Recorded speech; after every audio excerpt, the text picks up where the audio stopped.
Eu compartilhei com você nos grupos da igreja um filme que eu assisti. Não é uma grande produção de Hollywood, não tem grandes atores atuando. Se você avaliar teologicamente o filme, nós reformados talvez vamos achar algumas falhas no filme, mas é só um filme. E eu queria dar spoiler e usar como ilustração. Eu normalmente dou spoiler de filme no púlpito. E por isso que eu já publiquei lá no grupo da igreja. Se você não assistiu, eu te dei uma semana para assistir antes do spoiler. Mas é um filme que fala sobre um grupo de pessoas que está viajando.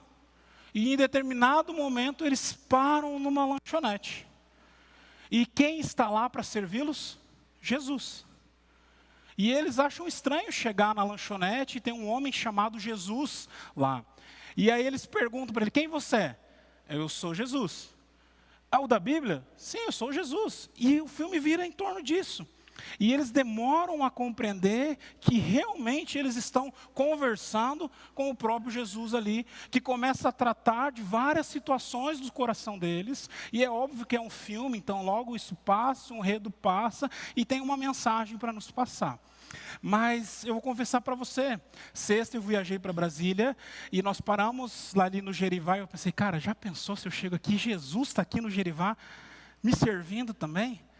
Como ia ser bom ter um encontro com Jesus face a face, carne a carne ali, podendo conversar com Ele, podendo deixar com que Ele ministre ao nosso coração, ao meu coração, para saber, estava indo falar sobre discipulado, por que não encontrar então o maior discipulador nesse momento? Mas cheguei lá no Gerivá, não tinha nenhum Jesus lá. Nenhum. E aí eu fui meio que frustrado do Gerivá até chegar em Brasília. E aí fiquei pensando, cara, eu queria encontrar com Jesus lá no Gerivá. Mas eu tenho a oportunidade de encontrar com Jesus todos os dias. Não só no Gerivá, não só numa lanchonete de beira de estrada, mas encontrar com Ele em todo momento. O apóstolo João fala que Ele nos permite estar na presença dEle todo o tempo. E nós vamos começar uma série de exposições que vai durar até a metade de setembro, mostrando para você como as pessoas que tiveram encontros com Jesus, elas saíram desses encontros modificadas. Elas saíram desse encontro muito diferente de como chegaram nele. E o nosso objetivo, ao final desse 1 mês e meio, compartilhando a palavra com o Senhor, é que a gente possa produzir vários encontros com Jesus. E o primeiro desafio que eu faço, antes mesmo de nós lermos as Escrituras, quantas pessoas você conhece do seu convívio que você precisa fazer com que eles encontrem Jesus e tenham a vida deles transformadas pelo Evangelho? Nós precisamos refletir sobre isso. Abra sua Bíblia, Evangelho de Lucas, capítulo 2.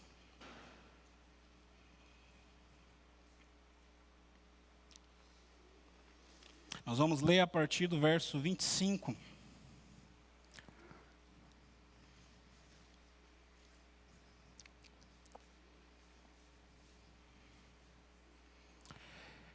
Evangelho de Lucas, capítulo 2, a partir do verso 25.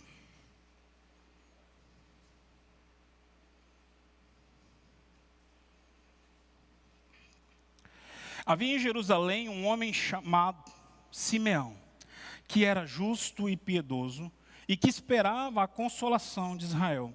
E o Espírito Santo estava sobre ele. Foi revelado pelo Espírito Santo que ele não morreria antes de ver o Cristo do Senhor. Movido pelo Espírito, ele foi ao templo. Quando os pais trouxeram o menino para lhe fazer o que requerem os costumes e a lei, Simeão tomou ele nos braços e louvou, dizendo: Ó soberano, como prometestes, agora pode despedir em paz o teu servo, pois os meus olhos já viram a tua salvação, que preparaste à vista de todos os povos, luz para a revelação aos gentios e para a glória de Israel, o teu povo. O pai e a mãe do menino estavam admirados com o que foi dito a respeito dele. Simeão então abençoou e disse a Maria, mãe de Jesus: Este menino está destinado a causar a queda e o soerguimento de muitos em Israel, e será um sinal de contradição, de modo que o pensamento de muitos corações será revelado. Quanto a você, uma espada atravessará a sua alma. Evangelho de Lucas, escrito por um homem que caminhou com o apóstolo Paulo. Talvez eu e você não conhecêssemos o apóstolo Paulo se Lucas não tivesse andado com ele e tivesse escrito então o livro de Atos. Mas Lucas, nesse momento do seu ministério, também está evangelizando um homem chamado Teófilo. Então ele escreve também a Teófilo o evangelho que nós acabamos de ler. Nós não sabemos se Teófilo era um homem ou se era alguém, um grupo de pessoas. Ele fala de alguém que estava o sustentando e mantendo ele para que ele pudesse escrever. Então, quando Lucas escreve o seu evangelho, é um evangelho diferente dos outros. Os outros evangelistas, eles escrevem das suas convivências com o próprio Jesus. Quando você lê o evangelho de Marcos, que é redigido por João Marcos, mas que retrata as memórias do apóstolo Pedro, nós continuamos então vendo pessoas que conviveram com Jesus, relatando como foram esses encontros. Lucas, ele é um historiador. Ele faz uma acurada pesquisa, para que o texto dele, a maneira que ele escreveu, não sirva somente como a palavra de Deus revelada a nós, descida dos céus e manifestando então o Messias, mas que sirva também como um documento histórico, algo feito e pesquisado por alguém, para convencer então os seus primeiros leitores de que aquele Jesus que já tinha morrido e que havia causado um rebuliço em Israel, aquele Jesus era o Messias prometido. E por isso que todos os encontros que nós vamos ver no Evangelho de Lucas durante esse 1 mês e meio, nós vamos perceber que sempre vai culminar para isso. As pessoas entendendo que aquele Jesus que tinha acabado de ser crucificado, aquele Jesus que os seus apóstolos estavam pregando e dizendo que ressuscitou, aquele Jesus era o Filho de Deus para a salvação de todo mundo, de todos os gentios, não somente de Israel. Então aqui nós temos no capítulo 2 o primeiro momento religioso de Jesus. Quando seus pais saem da sua casa e vão até o templo para apresentar o Senhor Jesus a Deus. Nós já vimos esse contexto. Se você ler o livro de Samuel, você vai ver que Ana fez a mesma coisa.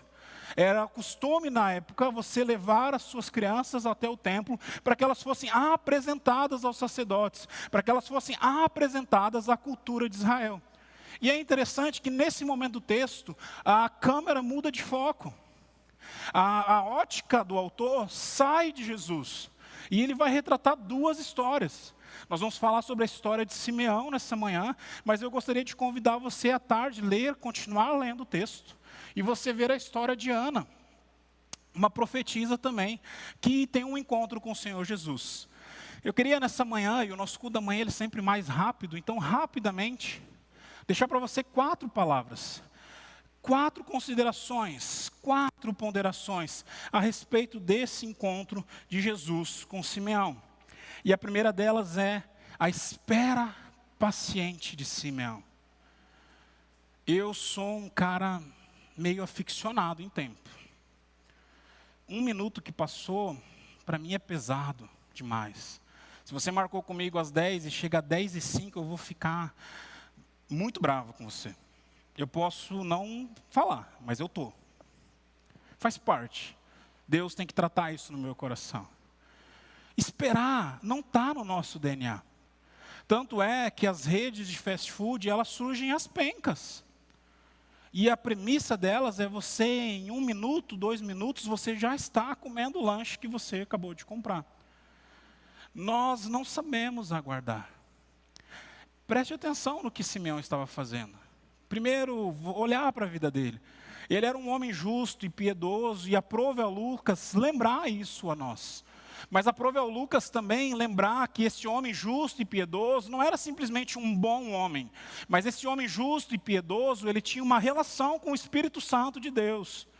Algo que nós vamos perceber que lá em Atos faz toda a diferença. E esse homem justo e piedoso, que tinha uma relação com o Espírito de Deus, com o Espírito Santo de Deus, a ele foi revelado o dia da sua morte.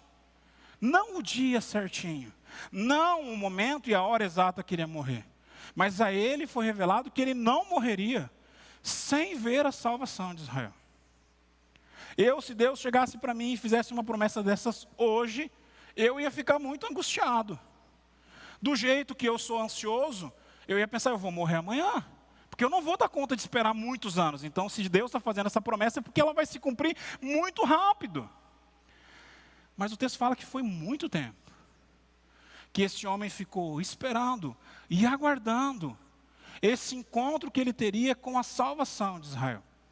E hoje, tantos anos depois, a gente interpretar um texto como esse e olharmos, olha que legal. A salvação de Israel, o pequeno menino Jesus, parece tão legal, tão bonito. Mas não era o que Israel esperava. Israel não esperava um Messias que iria morrer na cruz. Israel não esperava um homem que pregaria o Evangelho. Esperava um grande líder, um novo Davi, alguém que se levantaria como rei em Israel e que libertaria aquele povo. Era isso que esse homem estava esperando. Quantas e quantas vezes, e aí eu me permiti essa semana viajar um pouco nessa história de Simeão. Ele deve ter pensado quando vários e vários líderes que historicamente nós sabemos que se levantaram em Israel nesse período. Os macabeus, por exemplo. Homens que se levantaram nesse período para libertar Israel. Os zelotes que se levantaram para libertar Israel. Eu fico pensando como estava o coração de Simeão. Toda vez que alguém se levantava com essa bandeira. Olha, eu vou libertar Israel. Talvez ansioso. Porque se fosse esse momento, a morte dele estaria muito próxima. Ou talvez ele já estava cansado da vida. E falando, Deus, pode chamar minha ficha que eu estou a fim de ter um tempo com o Senhor. O texto não fala sobre isso. Mas o texto fala que ele esperou. E ele esperou. E ele esperou. E ele esperou. E ele esperou. A pergunta que eu queria te deixar nesse primeiro ponto é como está a disposição do seu coração a esperar a manifestação de Deus na história da sua vida.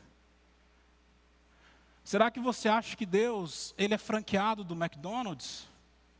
Que você faz o seu pedido e as coisas têm que acontecer? Você acha que Deus está preocupado com o tic-tac do seu relógio? Quantas promessas nós temos para ver se cumprir ainda, antes que o céu se rasgue e o Senhor volte? Será que nós estamos com esse mesmo coração? Com essa mesma paciência? Com essa mesma disposição de esperar a manifestação de Israel? Mas então chega o grande dia. E eu quero, nesse segundo ponto, falar com você sobre esse encontro. Chegou o dia que ele conheceu o Messias prometido, o homem que iria libertar Israel. Talvez ele fosse bonito como eu sou, negão assim, forte, não tão barrigudo, mas ele seria alguém muito forte, que dominaria então o Império Romano, colocaria aqueles homens no seu lugar, e mostraria que ele é o Deus soberano, e que Israel era a nação escolhida. E aí o celular desperta de Simeão. E quando o celular de Simeão desperta, já tem uma mensagem do Espírito Santo para ele. Ó, você pode ir no templo hoje, que hoje você vai conhecer o libertador de Israel. O homem que vai modificar a história. Ele toma o seu bom banho, ele come a sua pamonha, o pão de queijo, um bom café, e ele sai feliz para encontrar a promessa. E talvez ele entra no templo já olhando nos olhos de todos os homens que fossem entrando, para ele saber quem era esse grande homem que durante toda a sua vida ele havia esperado. E daqui a pouco o Espírito Santo manda uma outra mensagem para ele. Você vai entrar no templo e você vai ver um jovem casal. Ele deve ter os seus 18, 19 anos. Ela deve ter cerca de 16 anos. Eles têm uma criança no colo. Vai lá conversar com eles, para que você possa conhecer o grande libertador de Israel. Eu confesso para você que eu ficaria um tanto frustrado. Eu tenho 2 filhos. O Theo já está quase maior que a Dani. Mas ele já teve um período que ele cabia no meu braço. Ele dormia acavalado no meu braço. Se eu chego para uma criança do tamanho do Theo, e Deus fala, esse vai ser um grande homem que vai libertar Israel, eu confesso a você. Eu ia dizer, Deus, eu acho que o Senhor errou. Talvez Gabriel mandou o currículo errado aí para sua sala. Não é esse cara. Não é essa pessoa. Essa criança. Não é ela o grande libertador. Esse seria o meu coração. Mas esse não foi o coração de Simeão. O texto fala que ele pegou aquela criança no colo. E ele começa a sua oração, lembrando da promessa que Deus havia feito. E ele fala assim, Deus, pode despedir o teu servo. Pode me chamar a minha ficha para ir para o céu. Porque os meus olhos já viram a salvação de Israel. Aí a gente fica com um aprendizado difícil de obter. Fácil de falar, difícil de viver. Será que eu e você estamos dispostos a assimilar as respostas de Deus para a nossa vida, para a nossa história, nesses encontros que teremos com Jesus? Será que aquilo que Deus providencia e que nós intelectualmente sabemos que é bom, é perfeito, é agradável, porque é a resposta de Deus, mas às vezes não é do jeito que a gente esperava, não é da maneira que eu pensei que seria, será que eu vou continuar crendo? Será que eu tenho a capacidade de olhar para uma pequena árvore e acreditar que ela vai dar frutos? Será que eu tenho a capacidade de olhar para o começo de uma história e acreditar que no final dessa história, o Senhor Jesus Cristo vai ser glorificado em tudo? Será que eu tenho a percepção de que se Deus disse que algo é, algo é? E eu vou descansar o meu coração? Eu não sei você, eu tenho muita dificuldade com isso. Eu preciso trabalhar a minha ansiedade. Eu preciso observar melhor os movimentos do Senhor. Eu preciso olhar melhor aquilo que Deus está fazendo. E entender que no final de tudo, vai acontecer o que Ele falou que vai acontecer. Eu confesso que dos 2 textos que eu pude ler com você nessa manhã, eu estou muito mais perto do personagem que estava lá no tanque de Betesda, olhando e esperando o movimento das águas, tentando criar várias estratégias para pular na água, e não estou como Simeão, descansado e feliz com a providência do Senhor. Essa ficha precisa mudar. Terceira ideia que eu queria que você guardasse nesse encontro. Há uma expressão de louvor e de gratidão no coração de Simeão. Há uma expressão de louvor. E sabe por que há uma expressão de louvor e de gratidão? Porque Simeão aqui aprendeu algo precioso, que eu e você sabemos, que eu e você passamos a nossa vida cristã inteira compreendendo, estudando. E eu tenho certeza que se você receber o microfone nessa manhã, você vai falar, sim, pastor, eu acredito. Eu creio dessa maneira, isso que eu vou falar para você agora. Que a palavra do Senhor, ela irá se cumprir. Eu tenho certeza que você acredita nisso. Até as dificuldades chegarem na sua vida. Até os seus olhos não se desviarem da cruz de Cristo Jesus. Até o seu coração não tirar a sintonia da estação de rádio chamada Espírito Santo de Deus. Porque quando esses passos acontecem, nós nos esquecemos, nós duvidamos. Mas quando a gente vê a palavra do Senhor se cumprir, a nossa expressão é a mesma de Simeão. Deus, obrigado. Obrigado por que o Senhor falou. Obrigado por que o Senhor me permitiu ver a tua palavra se cumprir. Obrigado porque o Senhor é um Deus que não é como eu, que várias vezes faz promessas e não cumpre. O Senhor fala e o Senhor cumpre aquilo que o Senhor falou. Muito obrigado. E eu fiquei ponderando sobre alguma aplicação. E a gente que é pregador, que é pastor, a gente gasta muito tempo estudando a palavra do Senhor, tentando encontrar janelas que possam melhor interpretar a palavra do Senhor para que você possa compreender. E eu fiquei parado nesse ponto até essa manhã, tentando achar um exemplo para mostrar para você a palavra do Senhor se cumprindo. E quando nós passamos hoje de Alexandria e Abadiana vindo para cá, eu fiquei refletindo sobre o final de semana que tive, treinando igrejas para que possam discipular pessoas em Cristo Jesus. E aí o Senhor falou ao meu coração: você não queria ver a palavra do Senhor se cumprir? Como 2023 anos depois, aquilo que Jesus começou lá atrás, escolhendo a vida de alguns poucos homens, derramando a sua vida sobre a vida desses poucos homens, para que esses poucos homens fizessem o evangelho do Senhor propagar, continua acontecendo na cidade de Brasília, na cidade de Goiânia, na cidade de Palmas. Tinha gente até do Rio Grande do Sul lá. A palavra do Senhor continua a se cumprir. E aí eu posso cantar que Cristo move as montanhas mesmo. Simeão cantou com alegria, porque viu a palavra do Senhor se cumprir.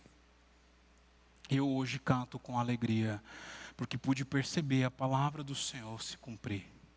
A pergunta que eu faço para você é: você pode cantar com essa mesma alegria? Você pode compreender a palavra do Senhor com essa mesma intensidade? O meu desejo com o seu pastor é que sim, meu tempo já se foi.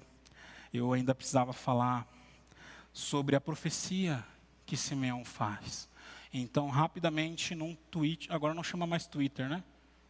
Rede social, não chama. A gente não ganha nada mesmo para isso, então não vou fazer propaganda dele, né?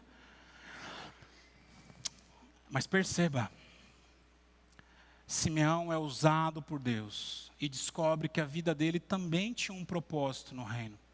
Eu acho que se a história de Simeão tivesse acabado ali, que legal, ele era um homem justo e piedoso, que legal, ele tem um relacionamento com o Espírito Santo fala, e você que é muito presbiteriano, talvez você está tremendo na base, mas deixa eu te falar uma coisa, o Espírito Santo fala, viu? É bom você começar a ouvir. Que legal, Deus prometeu que ele ia ver o Messias, ele já viu. Mas perceba que no final do texto ele descobre que para tudo isso existia um propósito. Ele faz uma profecia a respeito de Jesus. E a profecia que ele faz sobre Jesus, ele vai ser usado, ele vai falar da palavra do Senhor, ele vai revelar os corações, pessoas vão crescer, outras pessoas serão derrubadas. Tudo isso, os profetas já haviam falado. Vá ler o livro de Isaías e você vai ver várias e várias profecias a respeito do Messias que falam essas palavras. Mas no final da profecia, ele consola o coração de Maria. E se você ler o livro de Lucas, você vai ver que Lucas, ele coloca Maria aqui num lugar muito especial. Porque em vários momentos que é retratada a relação de Maria com Jesus, Lucas coloca assim: Maria observava todas essas coisas e as guardava no coração. Simeão, ele vira para Maria e fala assim: seu filho vai fazer tudo isso. Ele é o Messias. E vai chegar um momento que você vai ter uma espada sendo cravada no seu coração. Maria passou por isso. Jesus treinou e capacitou mais de 150 pessoas no seu ministério pastoral. 12 homens foram treinados, discipulados e capacitados por ele. 3 homens foram extremamente treinados e viveram com Jesus todos os dias do seu ministério. Mas no dia da sua morte, só João e Maria estavam lá. E aqui é eu que interpreto, não o Senhor. Eu ainda acho que João ia ter saído, mas que Maria segurou João pelo braço e falou: você fica aqui comigo. Mais uma vez a palavra do Senhor se cumpriu. Algumas lições a gente pode tirar quando a gente percebe encontros como esse. E essas lições eu queria deixar para você nessa manhã. Primeiro, compreenda de uma vez por todas que o Espírito Santo de Deus, ele habita sobre os filhos do Senhor. E que ele se manifesta na vida dos filhos do Senhor. E que sim, ele trata e trabalha o nosso coração, porque essa é a função e o trabalho dele antes dos céus se rasgarem e Jesus voltar. Segunda ideia e segunda lição que eu queria que você guardasse: jamais duvide das promessas de Cristo. Jamais duvide da palavra do Senhor. Jamais duvide daquilo que Deus tem falado a respeito do seu povo, porque você vai falar várias coisas, você não vai cumprir, mas Deus vai. Os anos podem passar. Quando Deus responder, pode não ser aquilo que você esperava, mas aquilo que Ele falou vai se cumprir. Vai se cumprir. Terceira e última aplicação. Quando você entender que o Espírito Santo fala, quando você entender que a palavra de Deus tem um propósito e você tiver esse encontro com essas duas ferramentas de transformação do Senhor, deixe o Senhor usar a sua vida como instrumento. Deixe a sua vida ser usada como instrumento. A nossa geração acha que não precisa mais pregar o Evangelho. A nossa geração foi alcançada, mas não quer mais alcançar. E se essa é a sua realidade, como eu tenho falado tantas vezes desse púlpito, eu acho que está na hora de você rever a sua filiação. Porque se você é filho de Deus, e o amor impactou o seu coração, você quer que Ele faça isso em outras vidas, em outras vidas, em mais vidas, em outras vidas, em outras vidas, porque você sabe quão bom é o amor de Deus. Simeão teve esse encontro e foi transformado. E o meu desejo nessa manhã é que você também tenha esse encontro e seja transformado pelo Espírito Santo de Deus. Feche seus olhos, vamos orar. Pai, muito obrigado por essa manhã. Muito obrigado pela vida de Simeão. Obrigado porque ele era teu servo, ouvia a tua voz e acreditava de uma maneira que talvez poucos aqui acreditem. Muitas vezes até eu vacilo dessa maneira. Então aquece a nossa fé, aumenta a nossa fé. Que o encontro dessa manhã, ao observarmos esse encontro de Jesus com Simeão, possamos lembrar e clamar: Deus, aquece a nossa fé, nos faz acreditar mais no Senhor e nos faz ouvir o Teu Espírito Santo. Obrigado pela vida de cada irmão que está aqui, daqueles que nos assistem em casa também.